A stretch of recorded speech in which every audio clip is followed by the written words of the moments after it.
it was a great idea, and I thought that it would bring up a fantastic story. I kept my eye on this show in a different way than I ever have before, because I felt very responsible for making sure that Sharon Rader was serving the new show as well as the old audience. You wanted to be able to maintain the audience. That was the thing, you know, if you just kept that in mind, it was sort of what is the best way to honor the audience in this transition? Because if we dishonor them, if we try to trick them, or if we try to get them to think something because we want them to, or they just couldn't make a false move. And so there was more, I aspired strongly during that time to do well. That's really what it felt like. It wasn't so much worry as, oh my gosh, I really want to do well. You know, like when you first start any project. But this had a little bit of a lack of innocence to it, and that made it harder. That's the writing. That is the creator being really, really interested in character and the psychology of the human spirit. And he loves, one of the things I love about James is that he understands where an individual sense of character is connected to an overall sense of justice, and where you line up in the spectrum of why are you here as a cop? Why are you a cop? How did you? I even had that episode when Rusty went around and asked everyone. So it's sort of like he's really interested in what is it in each one of us that landed us here, and therefore influences the style with which we go about our business, and then how that intersects or not well with the others. Like it's not just there's the justice system and cops. There's these cops who relate to justice and right and wrong and heroics or humility or whatever in a very specific way given their own character.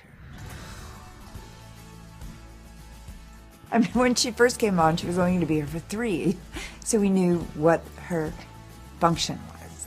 You don't really get more than function in 3 episodes, right? Or you get type and you get all those things. But when it became clear that she wasn't, and we had to sort of really, that's when you started to identify, but I didn't write her from my own relationship to this all. I wrote her from a place that I don't do.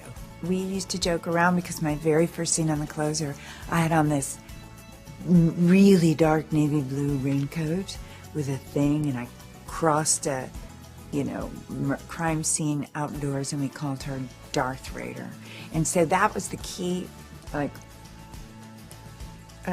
expression for me, is that I didn't want to abandon Darth Raider. That would not have been fair, A, to the character, but certainly to the audience. And then a lot of things start to, naturally as they would, begin to erupt personally in a beautiful way, an interesting way, and dramatic way at times, because when you have a bunch of adults working together, stuff happens. She's been able to, and I have as an actress, been able to explore some of her dimension that she is choosing not to reveal at work. And that's a very classic woman of my generation choice in powerful, male-dominated worlds. They choose not to show much of themselves. All we've seen so far when Sharon's not at work is Sharon the mother. A little bit Sharon the wife with Jack, which is fun. But we don't really know who Sharon the shopper is, or the Sharon out to dinner, or the Sharon with the drink in her hand, or we don't know anything about that yet. The more we reveal about her, the more we get to see of her, the more I'm aware of that. Oh, there's so much more in there that she's choosing not to show.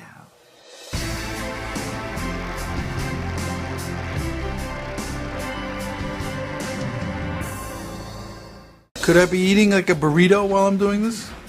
Well, it would be in your natural state then.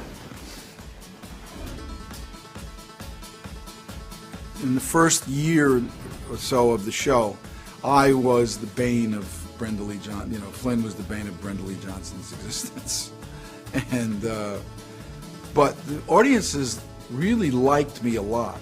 You know, they liked Flynn, but they liked her too. So there was this thing about, does Flynn have to be? I mean, people would actually come up to me on the street and say, "Why do you have to be so mean to her?" And I was like, "Excuse me, what are you talking about?" It's, Brenda Lee, and well, I just, this is, what I do. They said, "You seem like such a nice guy." And so James said, "We're going to do a little, tinkering. We're going to rehabilitate your character slightly." And then after that, the rest was sort of, history, in that it allowed GW and I to expand our, relationship more. And now I was on Brenda's team, wholeheartedly, because the character, as I play the character, he is the kind of guy that'll go to the mattresses for somebody out of loyalty. If you've got his back, and then you demonstrate that, then he's got your back. I've gotten to know Mary really well, and now it's only, she was a couple of years on the closer, and I genuinely love this woman. I'm very respectful of her.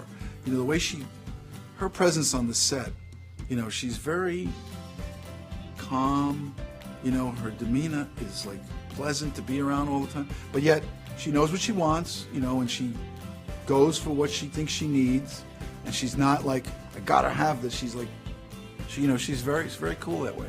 And, I've gotten to really like Kieran Giovanni. I think she's a sweetheart. Graham, I always call him Graham Slam, because every scene he's in, he just knocks the ball out of the park. This kid is such a gifted actor.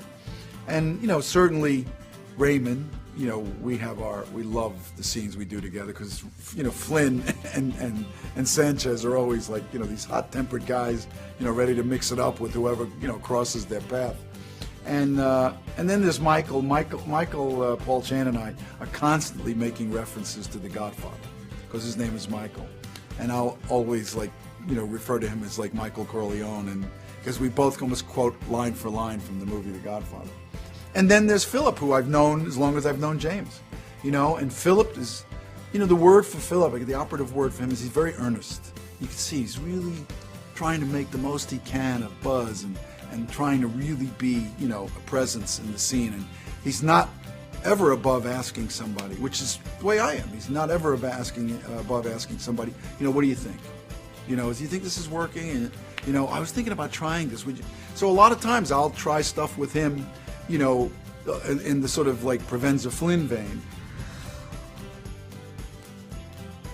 He's really a smart guy, and he's very, very talented, and he cares so much. He really does. I mean, he acts like, I call him Grumposaurus. That's my nickname for him.